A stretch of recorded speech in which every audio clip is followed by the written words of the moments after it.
یقیناً یہاں ایک ماں اور اس کے بیٹے کے بارے میں ایک جذباتی کہانی ہے۔ گھومتی ہوئی پہاڑیوں اور چمکتی ہوئی جھیل کے درمیان واقع ایک چھوٹے سے قصبے میں کلیرا نامی ایک عورت اور اس کا بیٹا ایتھن رہتے تھے۔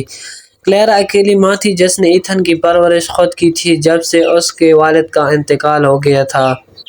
جب وہ صرف ایک چھوٹا بچہ تھا، مشکلات کے باوجود کلیرا نے اپنے بیٹے کے لیے پرورش کا گھر فراہم کرنے میں اپنی تمام تر محبت اور طاقت ڈال دی۔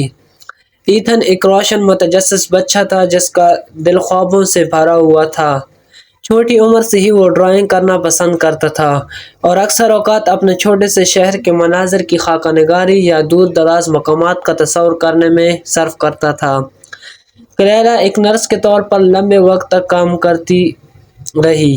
ایتھن کے تازہ ترین تخلیقات میں ڈھکی ہوئی باورچی خانے کی میز کو تلاش کرنے کے لیے ہمیشہ گھر آتی تھی۔ اس نے اس کے شوق کی حوصلہ افزائی کے لیے ہر ایک پیسہ بچا کر اسے آرٹ کا سامان خریدا، اور جب وہ اسے برداشت کر سکتی تھی تو اسے آرٹ کی کلاسوں میں داخلہ کروایا۔ جیسے جیسے ایتھن بڑا ہوتا گیا، اس کا ہنر کھلتا گیا۔ جب وہ نوعمر تھا، اس کے فن پارے نے مقامی آرٹ شوز میں پہچان حاصل کر لی تھی اور یہاں تک کہ شہر کے ایک نامور آرٹ اسکول کی توجہ بھی حاصل کر لی تھی۔ انہوں نے اسے مکمل اسکالرشپ، معروف فنکاروں کے تحت تعلیم حاصل کرنے اور اپنے خوابوں کو پورا کرنے کا موقع فراہم کیا۔ جس رات ایتھن کو قبولیت کا خط موصول ہوا، وہ خوشی کے آنسوؤں کے ساتھ اس کے چہرے پر بہہ کر اپنی ماں کے پاس بھاگا۔ ماں، میں اندر آ گیا۔ ماں، میں واقعی اندر آ گیا، اس نے خط اٹھاتے ہوئے کہا۔ کلیرا نے اسے مضبوطی سے گلے لگایا۔ اس کا دل فخر اور اداسی کے لمس سے پھول گیا۔ وہ جانتی تھی کہ اس موقع کا مطلب ایتھن کے لیے سب کچھ ہے، لیکن اس کا مطلب یہ بھی تھا کہ وہ گھر چھوڑ دے گا۔ ایتھن کے رخصتی تک کے مہینے تلخ تھے۔ کلیرا نے اسے بیک کرنے میں مدد کی، اسے نئے کپڑے خریدے اور شہر میں زندگی گزارنے کے لیے تیار کیا۔ انہوں نے زیادہ سے زیادہ وقت اکٹھے گزارا، وہ یادیں بنائیں جو زندگی بھر رہیں۔ صبح ایتھن کو روانہ ہونا تھا۔ کلیرا اپنی پسندیدہ ناشتہ بنانے کے لیے جلدی اٹھی۔ انہوں نے آرام سے خاموشی سے کھانا کھایا، دونوں دن کی کشش ثقل سے واقف تھے۔ ٹرین اسٹیشن پر کلیرا نے ایتھن کو مضبوطی سے گلے لگایا۔ جانے نہیں دینا چاہتا تھا۔ مجھے تم پر بہت فخر ہے میرے پیارے، اپنے خوابوں کی پیروی کرو، لیکن یہ کبھی مت بھولنا کہ تم کہاں سے آئے ہو۔ اس نے سرگوشی کی، اس کی آنکھوں میں آنسو تھے۔ ایتھن نے اسے اسی طرح مضبوطی سے گلے لگایا۔ میں نہیں کروں گا ماں، میں آپ کو فخر کروں گا، اس نے وعدہ کیا۔ سال گزر گئے اور ایتھن شہر میں ترقی کرتا رہا۔ وہ خطوط بھیجتا اور اکثر فون کرتا، اپنے تجربات اور نئی چیزیں جو وہ سیکھ رہا تھا شیئر کرتا تھا۔ کلیرا نے اپ ڈیٹس کو پسند کیا۔ ایتھن کی کامیابی سے اس کا دل گرم ہوا، لیکن ہمیشہ اس دن کے لیے ترستا تھا جب وہ اسے دوبارہ دیکھے گی۔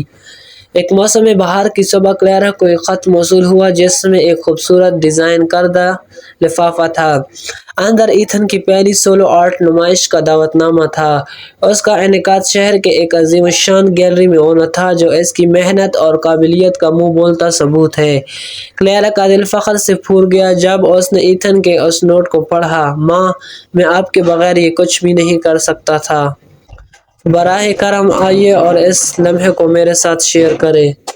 نمائش کے دن کلیرا گیلری میں چلی گئی۔ اس کی آنکھیں اپنے ارد گرد کی خوبصورتی پر حیرت سے پھیلی ہوئی تھیں۔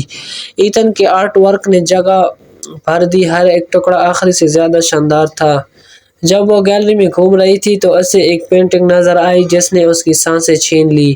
یہ ایک عورت کا پورٹریٹ تھا جو کچن کی میز پر بیٹھی تھی، جس کے چاروں طرف ڈرائنگ تھی۔ یہ اس کی تھی۔ ایتھن اپنی ماں کے آنسو دیکھ کر مسکراتے ہوئے قریب پہنچا۔ یہ میرا آپ کو خراج تحسین ہے ماں، اس نے آہستہ سے کہا۔ آپ میری پہلی تحریک تھیں اور میں نے جو کچھ بھی حاصل کیا ہے وہ آپ کی وجہ سے ہے۔ کلیرا نے جذبات سے مغلوب ہو کر اپنے بیٹے کو گلے لگایا۔ مجھے تم پر بہت فخر ہے ایتھن، تم وہ سب کچھ بن گئے ہو جس کے بارے میں جانتی تھی کہ تم ہو سکتے ہو، اس نے سرگوشی کی۔ اس رات جب وہ گیلری میں اکٹھے کھڑے تھے، کلیرا نے محسوس کیا کہ زندگی ایتھن کو جہاں بھی لے جائے ان کا رشتہ اٹوٹ ہے۔ اس نے اسے اڑنے کے لیے پروں سے نوازا تھا اور ایسا کرتے ہوئے اس نے اپنی تکمیل اور خوشی کا احساس پایا تھا۔